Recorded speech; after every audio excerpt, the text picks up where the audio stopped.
S prezidentom KVP Nováky a jednou z veľkých opor Peťom Nižným sa zhovárame tu v Národnom centre vodného pola v Novákoch. Peťo, dobrý deň ti prajeme. Tak trošku netradične pozdravujeme ťa. Zúčastnili sme sa dnes trénersko-metodickej komisie pod vedením Ondreja Gajdáča. Na čo sa vlastne podľa tvojho názoru môže teda fanúšik vodného pola na Slovensku od budúcej sezóny najviac tešiť? Najmä sa hovorilo o reorganizácii súťaží, tak len trošičku aspoň také z tých zaujímavých návrhov, ktoré padli, tak na čo by sme upozornili? Tá reorganizácia je ozaj len taká minimálna, čo sa týka hlavne mužskej súťaže, sa tam odohrajú. No, to sú všetko len návrhy, to všetko záleží ešte na dohode v kluboch a na schválení Slovenského zväzu vodného pola. Tam v podstate chceme, aby v prvú ligu hralo 8 družstiev, aby to nebolo len 6, aby boli nejaké zápasy navyše a v podstate ostatok súťaže a nastavovať čas a z play-off ostane taká istá, aká bola. Detské súťaže tiež, aj juniorské, kadetské súťaže by v podstate boli také isté, ako sú doteraz. Hovorím, sú tam možno, že niektoré drobnosti navyše, ale to hovorím, všetko záleží len na tom, aký názor má klub, ako sú na tom finančne a či si môžu dovoliť tie kluby odohrať viac zápasov, či už v tých mládežníckych kategóriách, alebo nie. To je všetko. Viac menej sa apelovalo na to, aby predsa len tí mladí hrali a aby sa počas tej sezóny jednoznačne vyhrali. Samozrejme, tak každý tréner by chcel, aby sa odohralo tých zápasov čo najviac. Len financie sú druhá vec a nie je to jednoduché sklobiť a dohromady. A sú kluby na to nie že majú, ktoré majú tie prostriedky na tieto deti, vedia si tie prostriedky zohnať, ale sú kluby, ktorým je to veľmi ťažké a hovorím, najlepšie by bolo, keby bolo toho viac.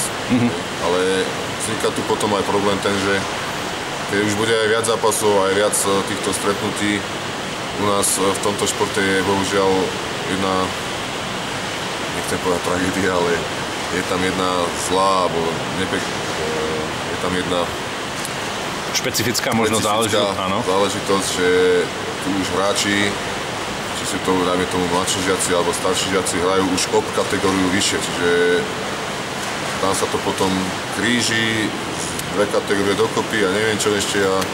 A pribúda vlastne počet tých zápasov. Presne tak. Je to tak. Môže to potom vzniknúť ďalší problém. Si prezidentom KVP Nováky, oporou aktuálneho víťaza slovenského pohára, obhajcu majstrovského titulu, rovnako tak aj členom tejto komisie, takisto sa venuješ aj mladým. Kde, v ktorej pozícii sa vlastne ty sám, starý Mazák, cítiš najlepšie? Pri bazene. Áno. Dokedy ešte mieniš to takto? A potom doma na gauči.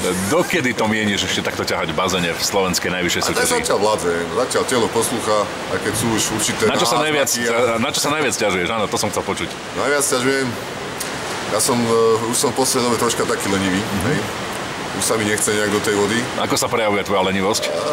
Chodím posledný do vody a niektorí mi to už aj vykrikujú, že mal by som skočiť skôr, ale ja im stále vysvetľujem, nedá sa to, lebo čím človek je starší, musí sa dlhšie rozcvičiť.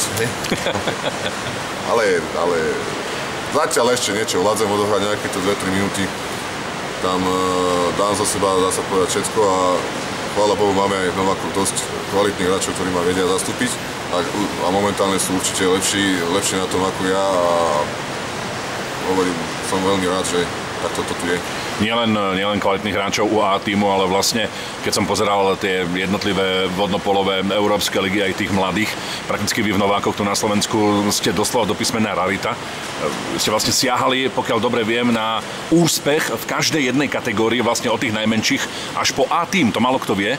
Možno na Slovensku len tí sarity, ktorí to nejakým spôsobom sledujú. Povedz mi prosím, je to naozaj na neuverenie, ako to vy tu dokážete nejakým spôsobom toto všetko ukočírovať.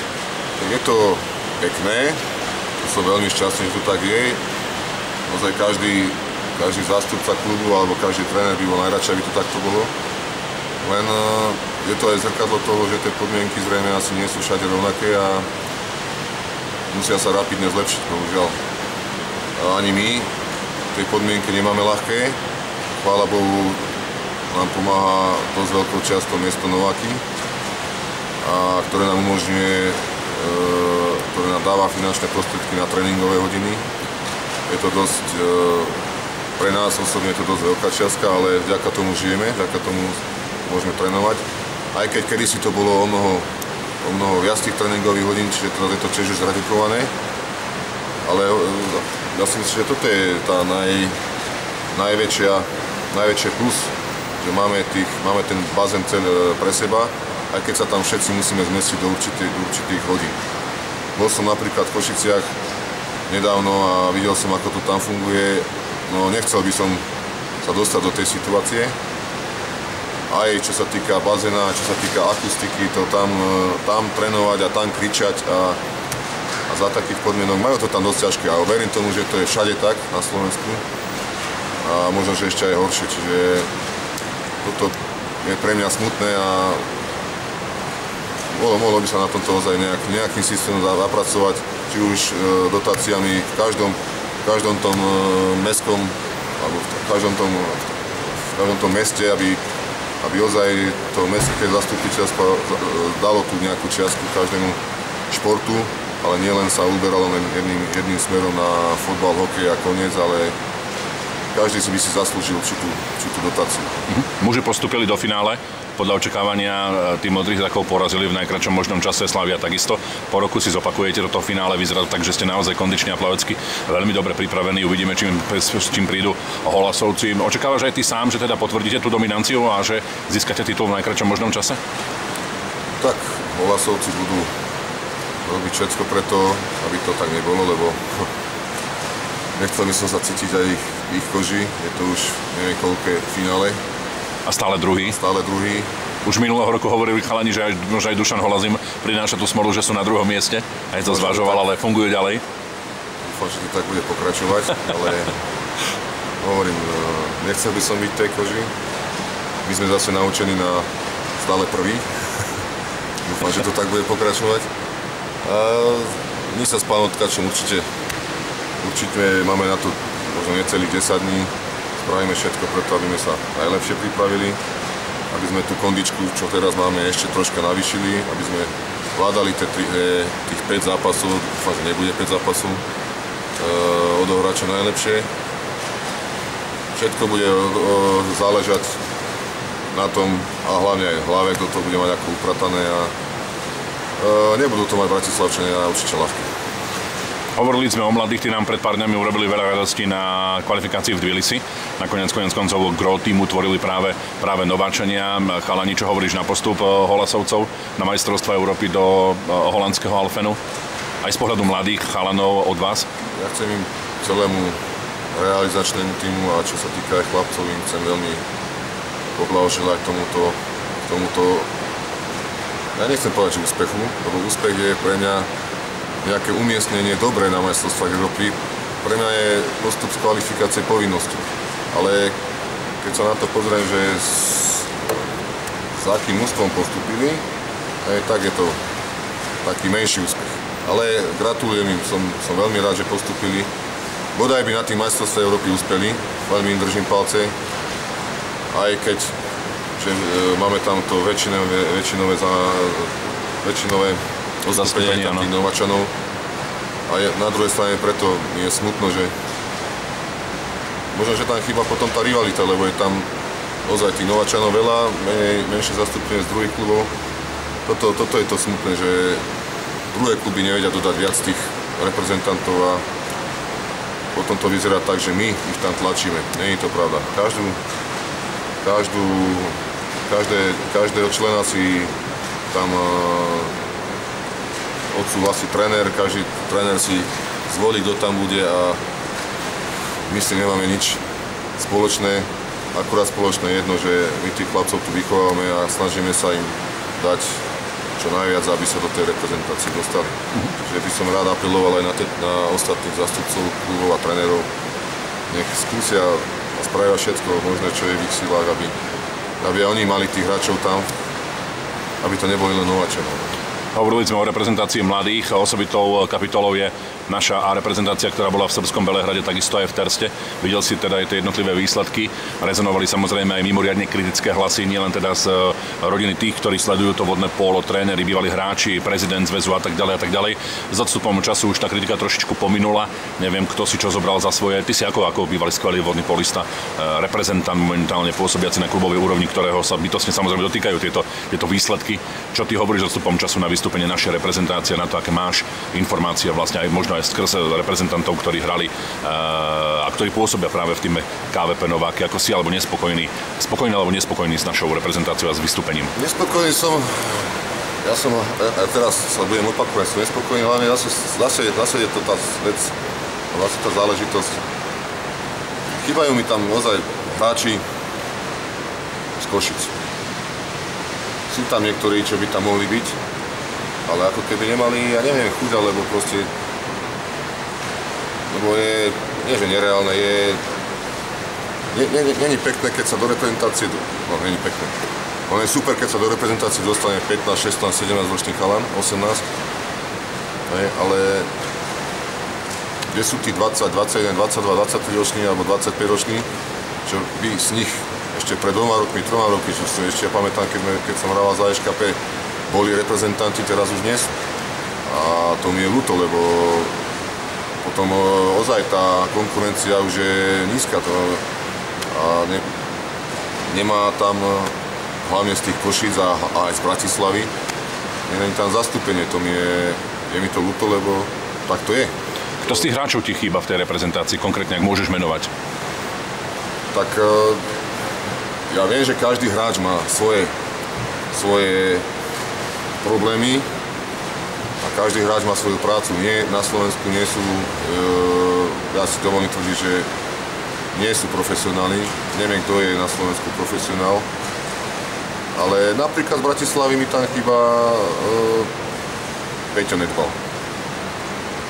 ktorý má svoju perspektívu a prvú polovicu súťaže ani nehral.